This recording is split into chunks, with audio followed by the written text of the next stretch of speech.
فيديو اليوم الخوت بغينا نتكلموا على واحد الفرس النهر فريد من نوعه، كيعيش في واحد المستنقع خانز بزاف، بحيث هو عزيز عليه الخنز.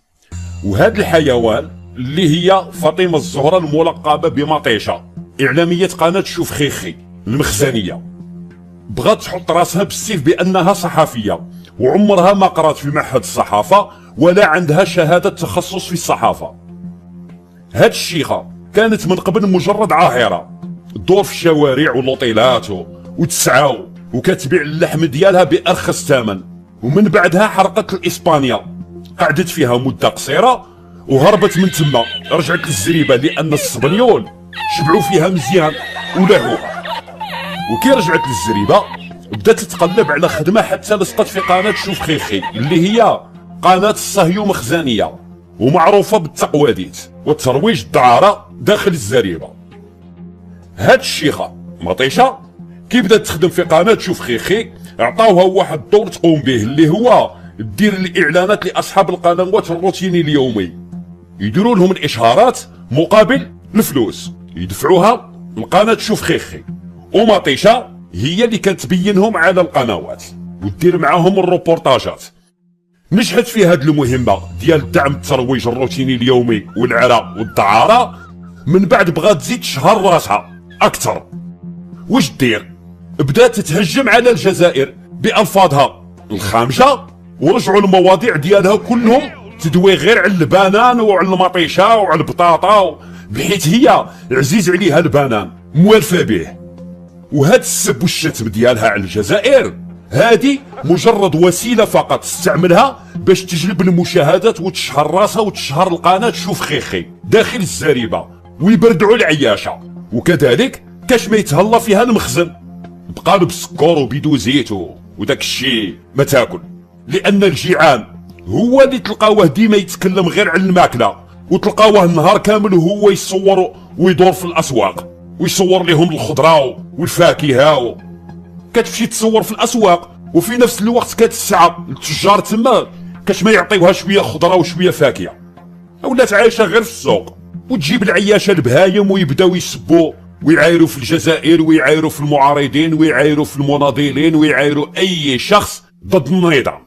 موجوعه بزاف من الجزائر هاد الخامجه، الله يحسن العوان، تعقدت ولات كي تسمع الجزائر مباشره تحكمها هيستيريا وكل هاد الخبث اللي فيها، وكتحاول تخور المغاربه وتنعسهم بالقوالب ديالها. الا وكنشوفوها في الزريبه ديما كتاكل العصا، اكل خطر يهرسوا ليها نيفها، لانها قليله الادب وعاهره ما تسواش. غير هذا الاسبوع مشات دير واحد التغطيه ديال واحد المقابله كره القدم، احكموها لي سيبورتور كلات العصا حتى تكسلت ليهم في التروطوار من كثره الضرب اللي خداتو. هي وهذاك البوق الصحفي المدلول الرمضاني قال لك دخل لا تريبير، بغا يسيبورتي رجموه بالقراعي حتى هرب الحلوف. ومطيشه صوروها سخفانه طايحه في الطريق والضرب اللي كلاتو يعلم به غير الله. وكذلك ذاك النهار مشات شتمت محامي داخل المحكمه، شدها مزيان وهرس ليها داك النيف عوجه ليها، وكل خطره كيشبعوها مخبط بسبب النفاق اللي فيها وما باغياش تحشم على عرضها، لانها بنت ساقطه وما عندهاش الوجع علاش كتحشم. وكذلك نهار الفضيحه اللي دارتها الزريبه مع اسبانيا وفتحوا الحدود سبته ودفعوا الالاف من المغاربه منهم اكثر من 1000 طفل، مشات مطيشه دخلت لسبته وبدات تصور في المغاربه اللي شدوهم تما في المركز ديال الهجره السريه، والعاهره بدات تصور فيهم وتقول شوفوا الشرطه الاسبانيه راها تعامل المغاربه بوقاحه. جاوها الكوارديا منعوها من التصوير وبدات تعنتت عليهم اسيدي، طلبوا منها الرخصه التصوير وبطاقه المهنيه ديال الصحافه، ما بغاش تعطيهم الرخصه لانها ما كانتش عندها الرخصه ديال التصوير وما عندها حتى بطاقه مهنيه ديال الصحافه. شدوها مباشره كسروا ليها الكاميرا وطاروا بها للتحقيق، حكموا عليها بالسجن والمخزن والله ما دافع عليها. اذا يا عاهره السبنيول قولي لينا فين قريتي انتي على الصحافه مادام ما عندكش بطاقه مهنيه ديال الصحافه يا العاهره؟ وقولي لنا كذلك المعهد اللي تخرجتي منه شنو اسمه؟ وتقولي لنا شكون هاد الحمار اللي اعترف لك بانك انت صحفيه؟ اتحداك يا فارس النهر الى تقدري تجاوبيني.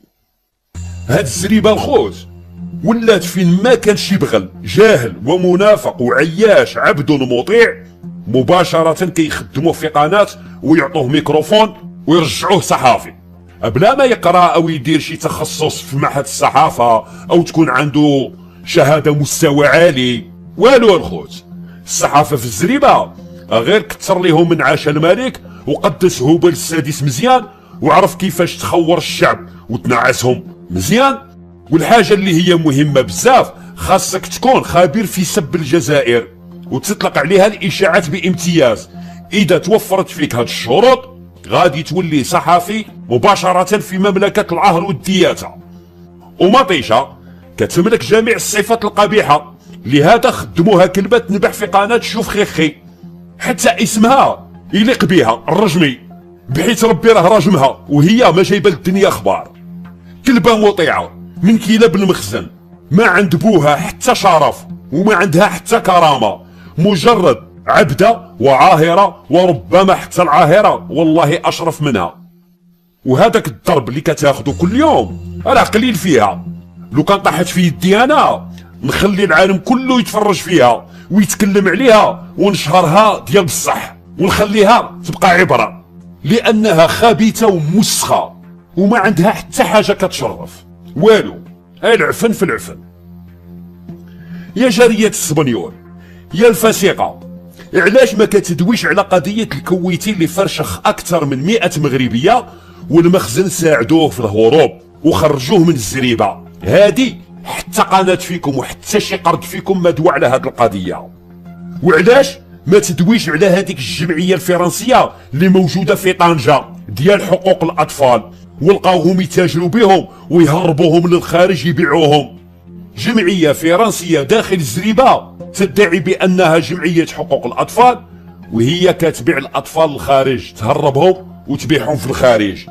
نوضي يا جاريه السواعده تكلمي لنا على هذه القضيه الا عندك الجرأه، وخرجي كذلك ديري لنا واحد الروبورتاج في مراكش وصوري لنا الاوكار الدعاره اللي تما وكشفي هذوك الاجانب اللي كيجوا تما ينهشوا في لحم بناتكم غير ب50 درهم فقط.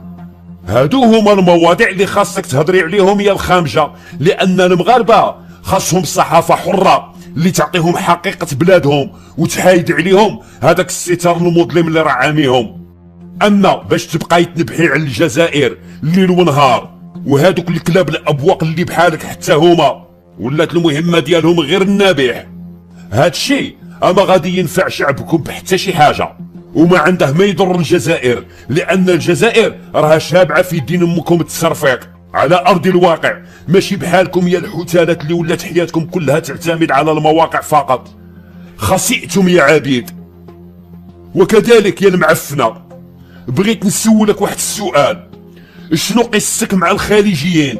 بحيث شفنا كتصوري معاهم بزاف، فين ما كان شي سواعدي دخل الزريبه عندكم الا وكتمشي تجري ليه تصوري معاه يا الخيسه، ولا واقيلا القضيه فيها ان كتعرضي راسك وتعرضي هذيك الصحه ديال الديناصور اللي عندك، ربما كاش ما تعجبيهم وتبيعي ليهم اللحم ديالك مقابل شويه ريالات.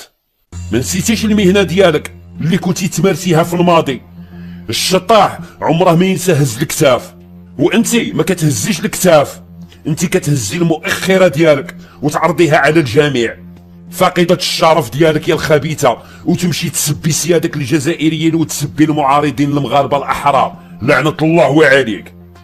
وحتى المغاربه اللي راهم في داخل المغرب اللي كل يوم كيشبعوك ضرب، هذاك الشيء راه بسبب الخبث اللي فيك والناس عايقه بيك وما بغياش تحشمي على عرضك يا اللقيطه.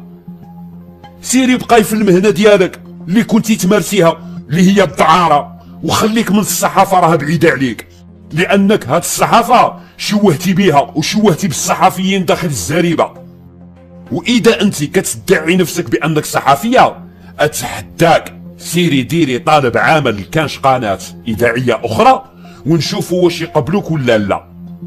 والله ما يقبلوك، مرفوضه، والطالب ديالك يترمى مباشره في الزباله، لانك بعيده كل البعد عن الصحافه.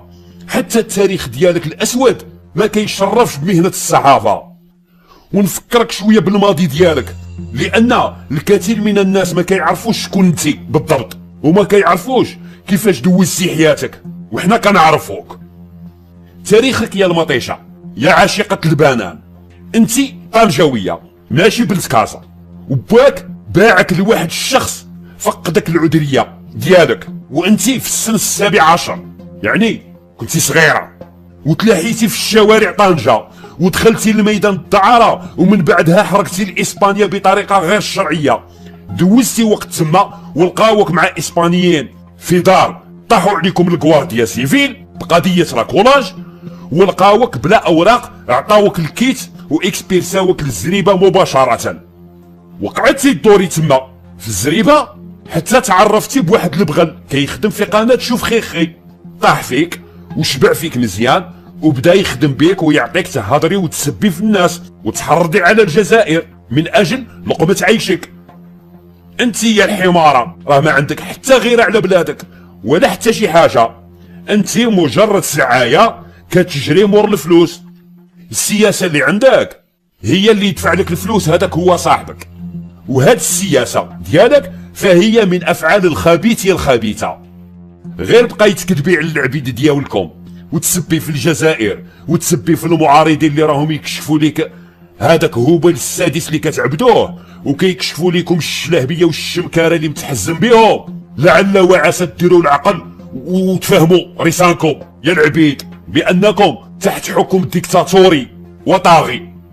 غير بقاي تقودي للنظام طريقتك الخاصه، وحنا غادي نكشفوا لك العارض ديالك يا وجه الطبل، والنهايه ديالك غادي تكون كحله وديها من عندي رسمي يا واحد الشيطانه.